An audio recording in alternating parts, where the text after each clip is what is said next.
Hey, what's up? This is Antonio. Welcome back to my channel. And who's ready for some fighting words? In this video, I want to do a recap for Josh Taylor and Teofimo Lopez. Really quick, if you like the videos, take the time right now, subscribe to the channel. Only takes one click. Also, hit that thumbs up button. Also, just takes one click. Let's get into this. Right out the bat, Teofimo, I felt like was really hot. Honestly, I'm surprised that he won. I actually had Josh Taylor winning. And if he would have done what I said he should have done, I believe he would have won. Because I know that Josh Taylor has the work consistency and the output to get the job done. I think with a guy like with Teofimo Lopez, you need to outwork him. I think you also need to not just outwork him with punch output, but also outwork him in making him think, pushing him back, roughhousing him, big brothering him. You're much bigger than the guy. Why don't you use it? Use it to your advantage. He didn't do that. And as a result, he didn't do anything. And I don't know where those scorecards came from. Quite frankly, Teofimo, at best I can give Josh Taylor maybe 2 rounds. At best. And I'm stretching. He had success on the ropes, which I said he would. I figured he would. I don't understand why he boxed as much as he did. I felt like if he would have fought the same fight, Josh Taylor, that he fought with Regis Prograis, I feel like he would still be champion right now. You're bigger, you're stronger, you're meaner, you're a lot more consistent. But he didn't show any of that. Maybe I think because of his last fight with Jack Catterall, he really wanted to show everybody, I can box.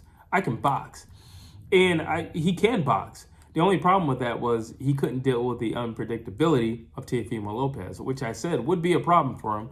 And it was a problem. Teofimo was smart. He was unpredictable. He was spontaneous. And extremely creative. And you put those together, and we had the night that we had. It was beautiful. It was a beautiful display of skill. And Teofimo's footwork was amazing. And I said that would be a problem for about 4 or 5 rounds. But again, Josh Taylor decided, I'm going to box all night. I'm going to let the space be the space. He shouldn't have allowed any space. I don't understand why you gave Regis Prograis no respect and stepped right into his chest, and who hits much harder than Teofimo Lopez, and you gave him more respect. You didn't give him any respect, and then you look at Teofimo Lopez, you gave him all types of respect. I don't understand why Josh Taylor didn't close the distance. I don't understand why Josh Taylor didn't make it an ugly fight. I don't understand why he didn't impose his will. I don't understand why he didn't cut off the ring. Typically, when Teofimo Lopez found himself on the ring, it's because of Teofimo Lopez, and he's not the most busy guy in the world when it comes to boxing. And he'll do some flashy little, things in there, and then he'll take a moment and, recuperate or rest. He's one of those guys, he's kind of like Tank in that sense. If you don't do nothing, I'm not going to do nothing. I already did something early in the round, so I pretty much got this one in the bag. I don't need to do a whole lot. Floyd Mayweather used to do that a lot. Money Mayweather used to do that a lot. He'd be like, hey, I've already done something in the round. All I got to do is finish out the last 10 seconds. I don't like Josh's corner. He's changed trainers in the past, and I think he needs to change trainers again. For them to say, you're doing okay and just keep doing what you're doing, or, no, don't keep doing what you're doing. Listen, you have a guy who's being really tricky.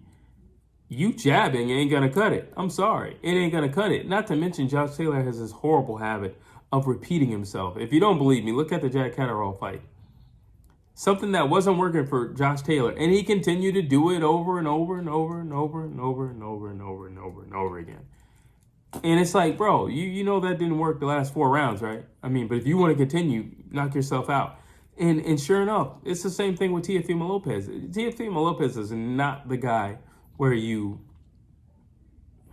continue to do the same thing.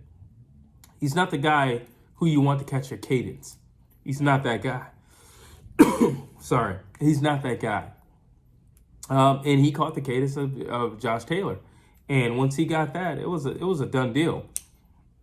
The fight never really got as hot as I thought it would get. It didn't get as intense as I thought it would get. And I also blame Josh Taylor for that. I said his claim to victory in this fight was going to be his tenacity. In which case, he didn't show much of. He showed more of his tenacity in the weigh-in than he did for the actual fight. Where was that Scottish temper? That was, in my personal opinion, going to be one of the factors for him having success in this fight. And it wasn't there. It just wasn't there. It wasn't. He was a lot more composed. And I feel like Josh Taylor needs to be angry. I feel like he needs to dislike you. I feel like he has to be ferocious in order to work at his best. Some people work better when they're angry. You look at the Charlo twins; they work better when they're angry. You look at Terrence Bud Crawford; he works better when he's angry. If you want to see an awesome Floyd Mayweather, make him mad. You're going to see things you didn't think were possible in the ring. You know who also? Well, two other guys who you didn't want to see angry, but you would see the absolute highest level of boxing technique: Roy Jones Jr. and Muhammad Ali. Call him Cassius Clay and see what happens. You're going to see great technique. You're going to see great combinations. You're going to see great defense. You're going to see amazing footwork. Or just make Roy Jones Jr. angry. Or tell him that he's scared to stand in front of you or something like that. I'm talking about Roy Jones in the 90s, early 2000s. Try that with him. You're going to see things only Superman could do. And I feel like Josh Taylor is along the same. Does he have the same array of skill? No, obviously not as any of those guys. But I do think he plays well with anger. And I think he understands how to work with the fire inside of him and how to forge his fire as opposed to letting the fire take control of him. I think he works better with anger and rage. And we saw a lot more composed, placid Josh Taylor. I don't feel like he even really stepped on the gas at all. Even when he knew, you're not winning this, bro. I don't feel like he truly stepped on the gas. Because if he would have stepped on the gas, we would have seen some shoving. We would have seen some pushing. Yo, I'm going to put you in that corner. I'm not going to cut off the ring. I'm going to throw you in that corner. I'm going to do what I got to do to make sure I'm going to walk out here with the belts that I walked in with. And that should have been the game plan. Listen, whenever you have a physical advantage, take advantage of it. You have the size. Take advantage of it. All right, yes, he has you in the speed department, but he can't run all night. And there were moments where you had him on the ropes, but you didn't fully capitalize on that because when he got off, you should have pushed him back. Listen, Sean Porter understood how to manhandle people to the point where it was a science, where he could manhandle people and refs wouldn't break it up because it was still within the confines of the rules. And Josh Taylor needs to learn that. He needs to learn that. I don't know if there's a rematch clause or anything like that. Not that I feel like that fight would warrant a rematch clause because I personally don't think it does. But if they were to rematch, I would definitely say make it ugly. Don't try to make some pretty boxing match with this wizard in here. Make it ugly. What are you doing? Make it ugly. Now, after the fight, Josh did express that, because of the weight cut, although he made the weight fairly easy. I mean, he looked really good on the scales. He wasn't sunken in or anything like that. But the reality of just, Josh is a big boy. Honestly, he should have been fighting at, 147 easily 2-3 years ago. He's a big boy. And for him to cut down to 140, it takes a lot of discipline, but it also takes a lot out of him. And he was saying later on in the fight that he didn't have his legs. And I can see how that could happen. But does it take legs to move somebody back? Yes, it does. But once you move them back, well, then you don't have to use your legs anymore, honestly. You know what I'm saying? So I get what you're saying, but listen, you chose this. You chose this fight. You looked amazing on the scale. And in the first few rounds, you moved really well. But he should have been moved up. And I'm not saying that if he had his legs, this would not have happened. I think if Josh Taylor had his legs, this still would have happened because Josh Taylor made a mental commitment to himself that he was going to box and not fight. He was going to box and not scrap. He was going to box and not bring it to the schoolyard. And I think that was his downfall. Teofimo Lopez looked amazing. Footwork, amazing. Combinations, amazing. Spontaneity, amazing. Outburst, amazing. Showmanship, amazing. Cool, calm, collected. You know, and I did say initially for this fight that, you know, his mental was going to be a factor in this fight. Well, because of the way that Josh Taylor fought, he was always in a safe space because there was distance. Guys like Teofimo Lopez, guys like a Floyd Mayweather, guys like a Vasily Lomachenko, guys like Stephen Fulton, guys like Terrence Bud Crawford. These are not guys, Jaron Boots Ennis. These are guys you don't want to give space because you give them space, they give them time to think. If they're given time to think, they're going to do some pretty cool things. And the problem is it's going to be against you. And it didn't show Josh's best attributes. Kudos to him for making it through. He took a few bombs in that fight. But it also showed that, you know, he got wobbly like twice.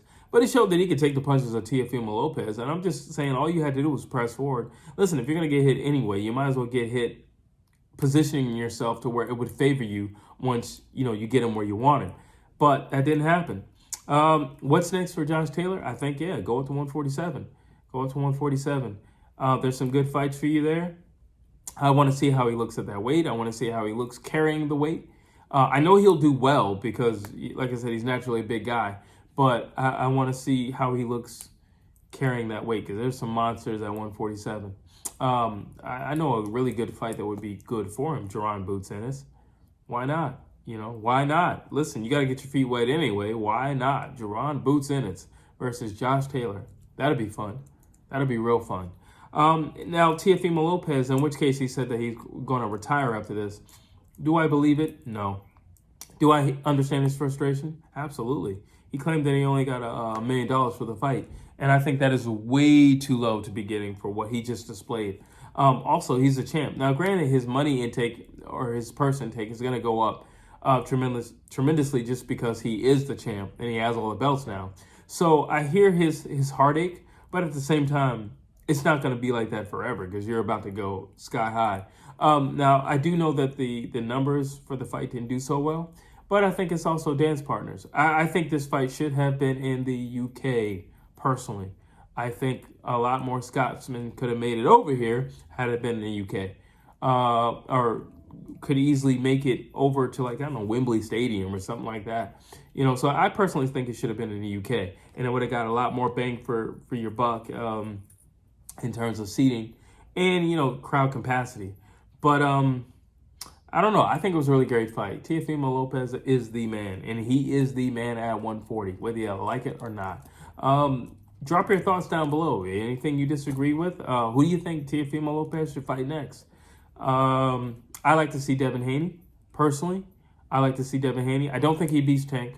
I like to see Devin Haney, though. Or a Ryan Garcia. That'd be fun. I've always favored Ryan Garcia against Teofimo Lopez. But after, you know, the weekend, I'm not that sure because I've never been a fan of Ryan Garcia's footwork. But him being with Derrick James, that could be very, very interesting. Why not? I think that would be very interesting. Drop your thoughts down below. As always, I'd love to hear what you have to say. Please like, please share, please subscribe to this channel.